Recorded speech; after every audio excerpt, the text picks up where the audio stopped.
Hey, thanks for tuning in, guys. Of course, I'm your host, Mike, and we're got an exciting episode here, at least for me, anyways. We're moving into the RC shed, so stick around and I'll show you what I'm doing.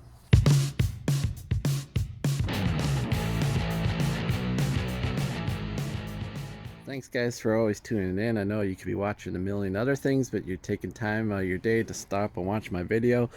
Over there, we built the new shed, moved all the garden stuff out, and all the saws and tools and whatever need to be. Everything's locked up away for the winter, and we're proceeding to build inside the shed here and make it the hobby shed for me and the RCs and maybe a couple other things.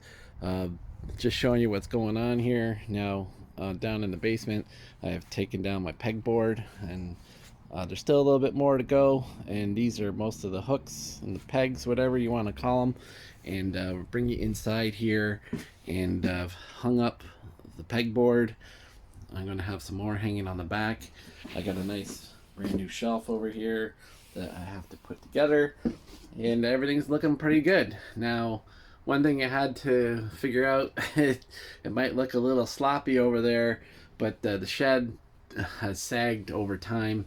This shed has been here before I moved into the house, and over here it slopes down and then it bends back up.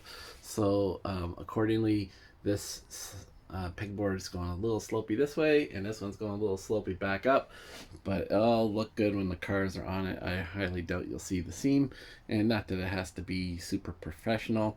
Yeah, the walls are not square, but anyways, we're gathering up the RCs in bins.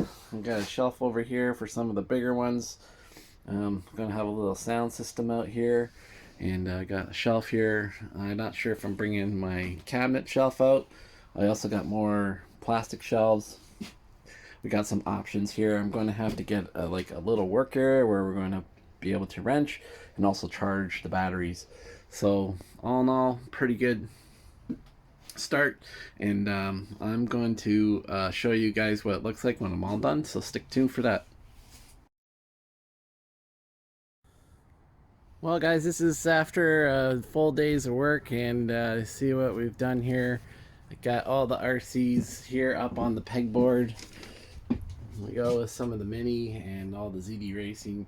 It's good to do this all now, and I kind of put everything together as it belongs, like it fits well, and get some of the bigger ones along the bottom.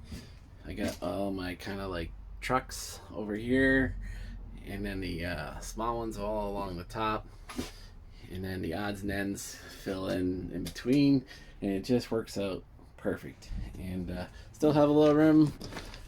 I got some cool shelves, and got my workbench here. This will be where the chargers are. Still got a shelf up here. Got these cool little lights off Amazon. They'll work good. I still got some room over there. Maybe mount a TV. This is the backyard TV for the movie times and the summer nights. We'll see what else we can put in here. Maybe small thing or two, and it'd be nice. You can drop a laptop here. This is also going to be the backdrop for Mike's RC Corner when I do videos in the shop. Anyways, it's all good in the hood, guys. Thanks for tuning in to this. I'm super excited. This is almost the finished product, and but you get the gist of it. Maybe someday I'll do a thing when I'm showing the video, and we'll do a tour and show what we all got. There's still lots of totes and boxes inside that still have to come and fill out the shelves. So thanks for tuning into this. Hope everyone's doing well. Thanks for showing interest in Mike's RC Corner, and I hope to see you soon on the next one. All right, take care. Peace out.